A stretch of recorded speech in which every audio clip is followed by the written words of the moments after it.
Everybody, this is Lynna, and you're not watching Lynna's Life anymore. It's Real Talk with the Cummings because we changed the channel's name. But I just wanted to kind of like pop in just to say hello. I haven't been really making any videos on my own. Mark and I are attached to the hip, and we like it that way. It's so fun just doing stuff with my honey of over 6 years now. We've been through so much, in the last 6 years.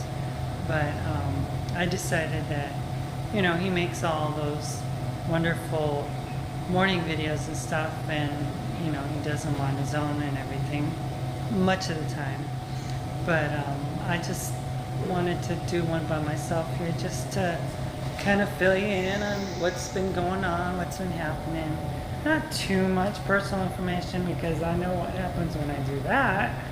Get in a little bit of trouble with regards to that, and have in the past.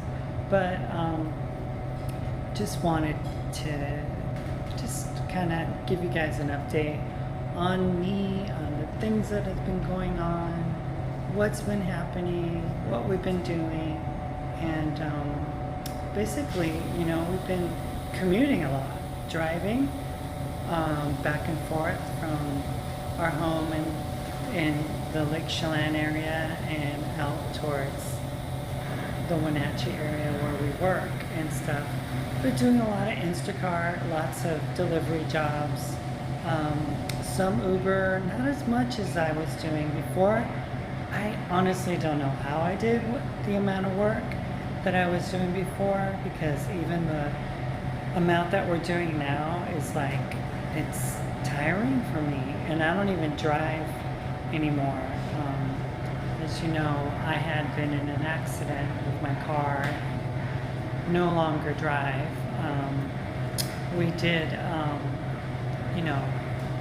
make that change so that I wouldn't be driving anymore, because, I'm just not able to do that anymore. But, it's been a really good time that we've had.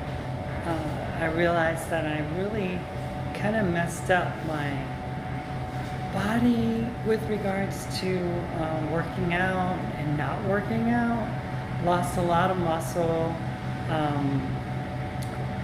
gained weight, and thought I was doing things the right way, because I thought I had a handle on my fitness level, but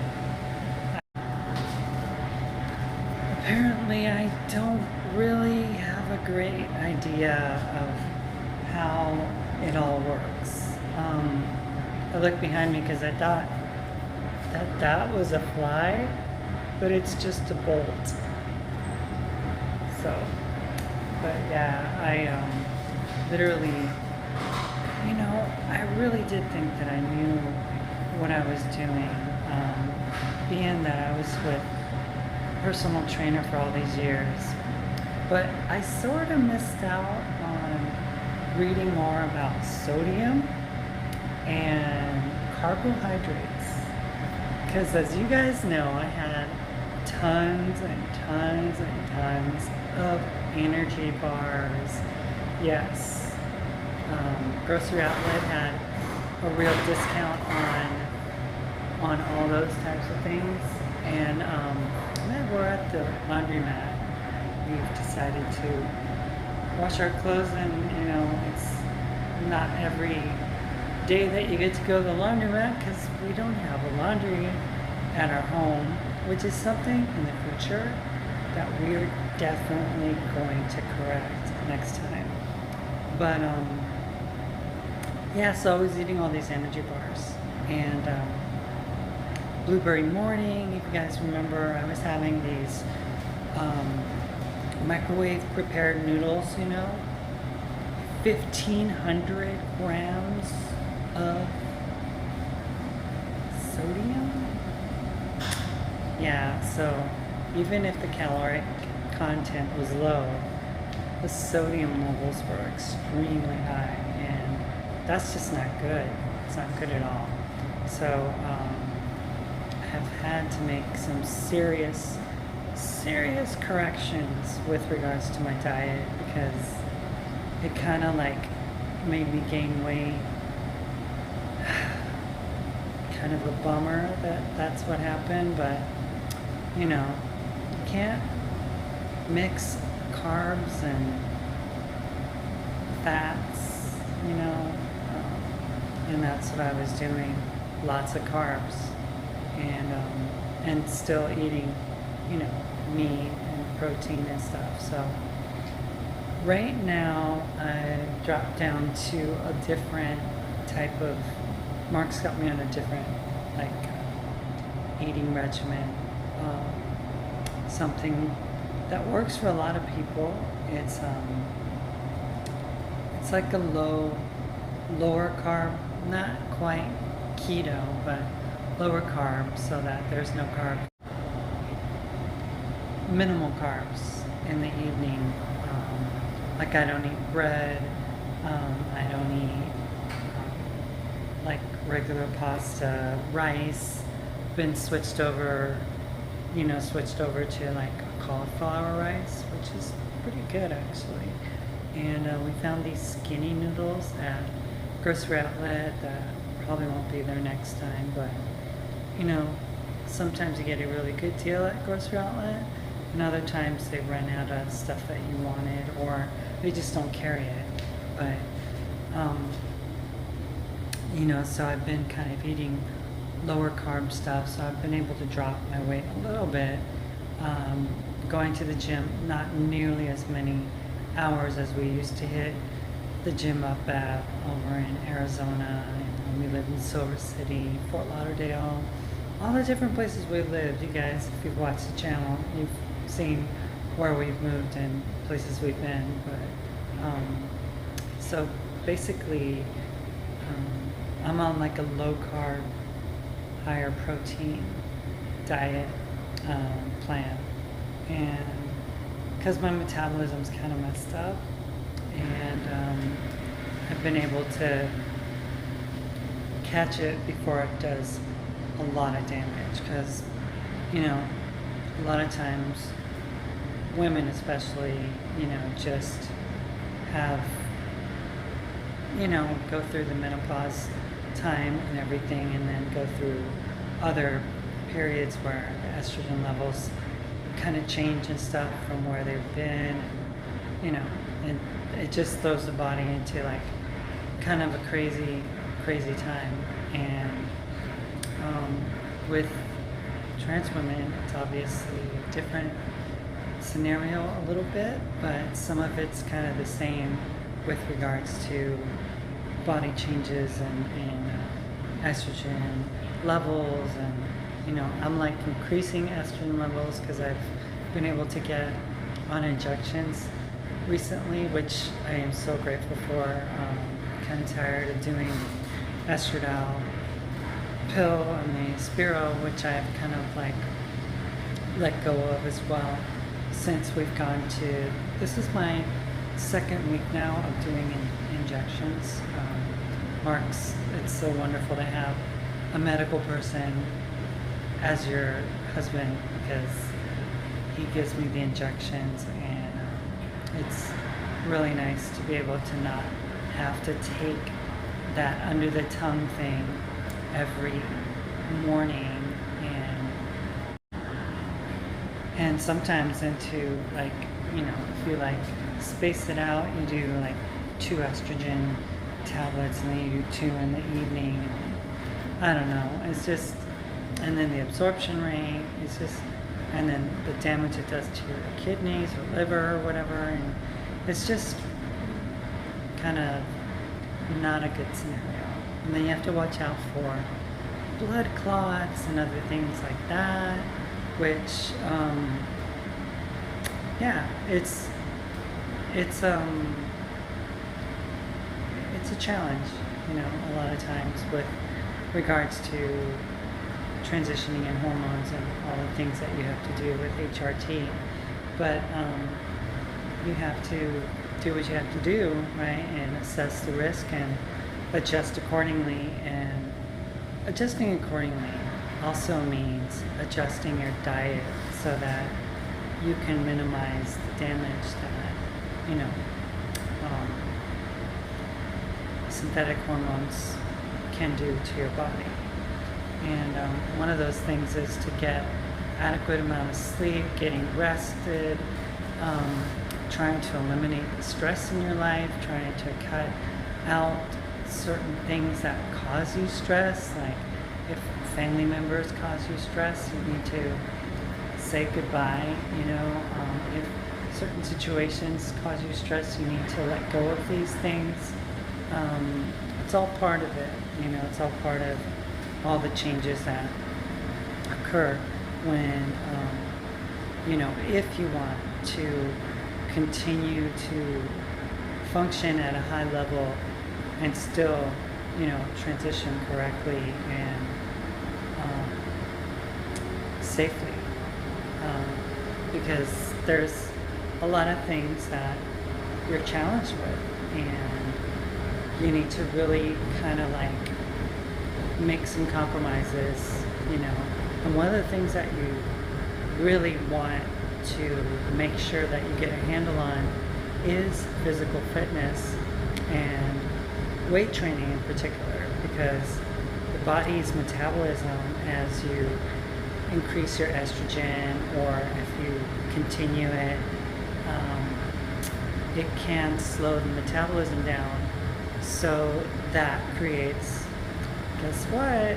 FAT, and those things, they settle in, and 10 months after you have been, on a certain amount of estrogen, you find yourself 10 pounds heavier. And then the next year you find yourself 20 pounds heavier. I've seen it happen with people that I've followed throughout the years, since transitioning 2013 actually, that I see their body changes, and it's not pretty. It's not, because they're just not taking care of their bodies. One particular trans woman that I knew back in 2014 really struggles with frequent falls now, and problem with the kidneys, and it's like liver issues and things that you don't think about when you're younger, right? You, as a younger person that transitions, you don't think about the health consequences and the risks of long-term usage and the body changes and everything. But they are there. They're real, and they can catch up to you. No one's able to escape what age does to the body and the things that you need to look out for. And that's why I would encourage any young trans person to really develop a great sense of like physical fitness and a regimen for exercise, and making sure that you're doing your part to make sure that you're going to be around. Because a lot of people, sadly, just don't make it. A lot of people aren't here anymore. I'm sure there's plenty of people from 2014 that aren't around anymore. And why is that? And I think it's because they didn't assess the risks and fell prey to the lure of what would happen in their changes without looking at what it was going to cost them to get there. And I'm talking about like people that have, SRS, things like that, FFS, things like that. Anytime you go under anesthesia, and you've gone under, for an operation, you're risking never waking up.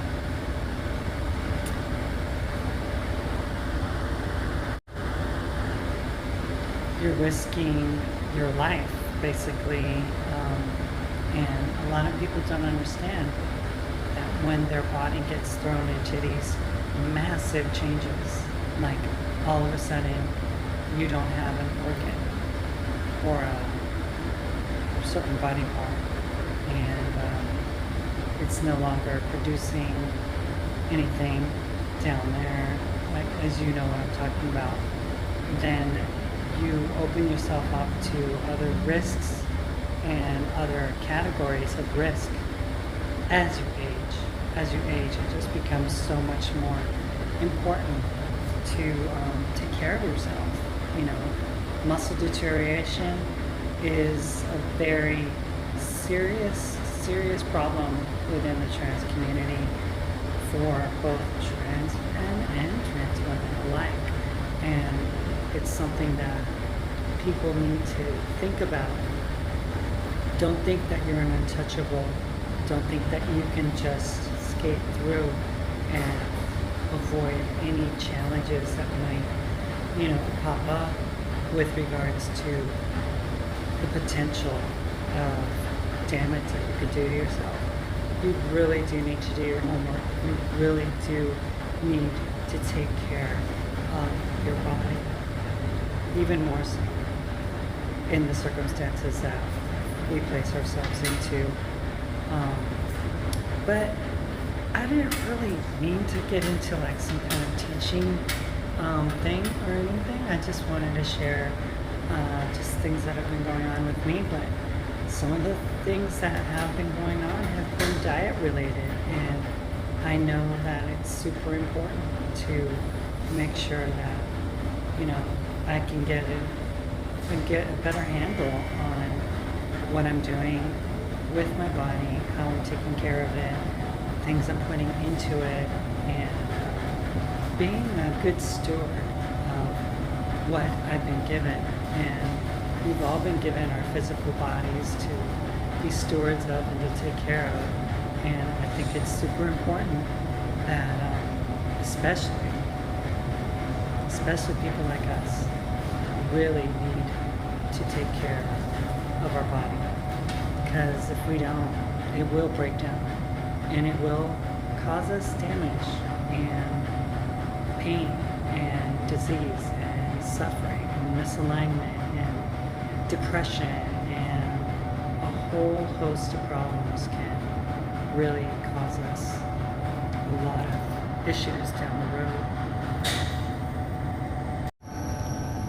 So anyway, enough about diet and all that stuff. Just wanted to kind of like just go through a little bit of what's been taking place recently. We've had quite the time here. Throughout this summer, there's been no air conditioning in our place, and we've had quite the heat wave going on here, as you guys have heard about, with regards to Washington and Oregon getting a heat wave and all the weather changes actually around the world. Just watched this really crazy report that the UN just came out with, that we were watching. I think it was NBC News, talking about how we are beyond the point of no return with regards to temperature rise in the globe and around the world. Fires in Greece, fires in Turkey, floods in Germany. We've got these crazy wildfires here out in the west. The Dixie Fire in California is the largest forest fire ever in the state has ever known. And I grew up with fires around Southern California. So, so much damage is being done, so much overconsumption. Just think about the cell phone that you have right now and how you're going to probably get rid of it in the next couple of years, or next year, or next 6 months. And it's just this consuming attitude that we as Americans and world citizens have a problem with, in just taking resources from our planet, and our planet can't sustain it itself. So they said that we're beyond the point of like stopping things from happening, like, you know, the percentage of temperature rise in the globe and everything. We're beyond that point now. What we can do is we can try to mitigate the problem. I don't know if you guys remember back early on in the days of the pandemic, they were talking about mitigation, and that was after, you know, things had already kind of spread across the country and around the world, that we're mitigating, which means we're trying to hold the line and trying to keep it from destroying us and stuff. And that's what's happening around the world right now, is that people are not even at the point of mitigating it. They're still at the point of like denial and not really understanding the repercussions of what's taking place. But we need to get to the point where we are able to mitigate. And I hope that happens in my lifetime, because if we don't, I think the problem that we're going to face is really, really bad. Like, you know, things that you wouldn't even want to think about. But hopefully the world community and us as citizens in this country can wake up and realize that we're really damaging this world, damaging the planet, overconsumption, using up lots of resources that we can't replenish, cutting trees down for paper towels and toilet paper when we could all use every day, for instance. Just simple things that could really reduce the footprint, you know, the carbon footprint that people used to laugh about with, that they used to talk about, reducing our carbon footprint. That was something that, you know, people talked about, and it was laughable. Even last year, our president was talking about how wildfires were only being started by, you know, people being lazy not to pick up the leaves in front of their house or their forest or whatever it is. But we all know that it's a way bigger problem, like the overconsumption of plastic, you know, the uses of all the technology, and how we just throw things away, you know. I mean, how many of you have a 10-year-old TV? I don't know. How many of us, you know, drink out of an aluminum can and then just throw the can into the trash instead of recycling it? There's a lot of things that we can do, but we don't do it. And for instance, I think every community should have a recycling program, you know. But I know here in Chelan, we have a big dumpster, and there is no recycling. So there's things that we could do. There's things that we could lobby our, you know, local government to do for the people. But unfortunately, the sad reality is that it's all about profit and profitability and money. And when it's not profitable, they don't care. So hopefully we can wake up and get out of our...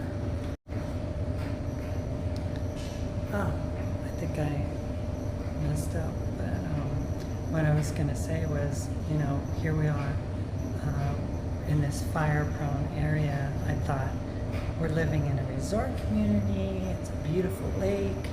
It's going to be gorgeous out, and it's been looking hazy like for a long time now. There's a fire like 10 miles away from us, not even, and it's called the 25 Mile Creek Fire, and they're working to put it out. But it started by someone just, you know, playing around on a campground, probably leaving a fire pit open and not putting it out, and being careless. And, you know, it's already bad enough. It's hot enough that lightning can start a fire, but we have people that don't care. and they got seaplanes coming out and dropping water from the lake onto the fire, but these seaplanes are coming down into our resort community, and I can't imagine what people that have been through like some kind of a battle situation, you know, PTSD from being in Desert Storm or being sent out to Afghanistan or Iraq to fight and stuff, that how they would feel, you know, hearing the planes, you know, coming down to pick up water.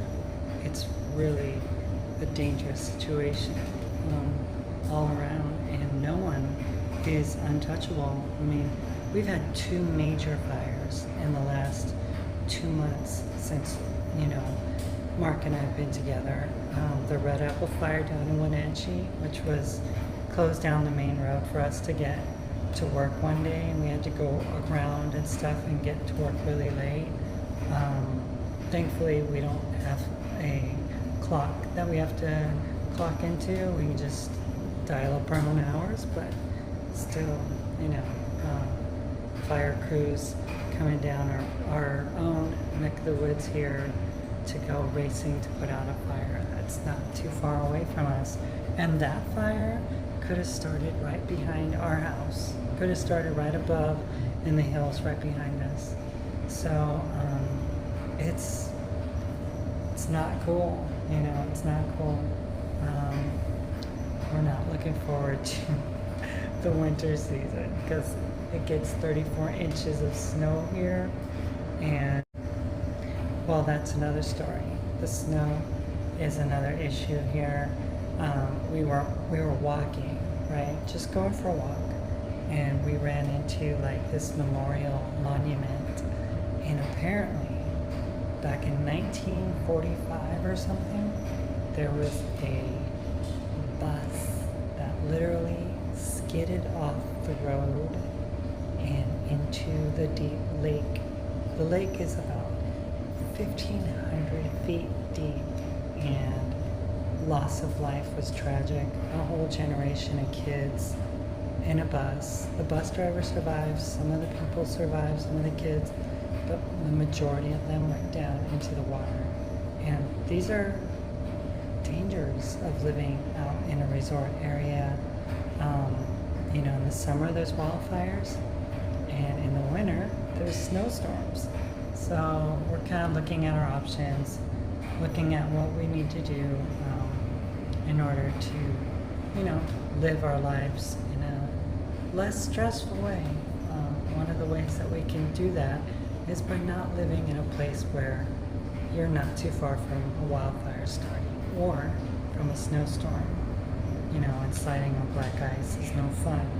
So, again, we are always on the move, never know where we're going to be. Hopefully, the next place we do land in the future will be our permanent home, because we're too old for this stuff. I mean, no, we're not going to be Gypsy Blue Nomads Part 2. We're just too old for that. I want, this is what I want. I want a garden. I want a washer and a dryer. I want a nice, calm, quiet community to live in and to peacefully grow old in. Because we're not getting any younger, Mark and I. And it's time to hang up the traveling gloves and the traveling shoes or whatever, and be content with just living a nice, peaceful life. That's what we're looking forward to. Well, anyway, that is a bit of an update that I'm giving you guys, and I hope I didn't say too much, and I hope that you guys are doing well, and that you know that Mark and I are so extremely happy together. We're happy to be where we're at. We're loving life. We're enjoying the journey, and it's just so sweet being with the one you love. See you guys.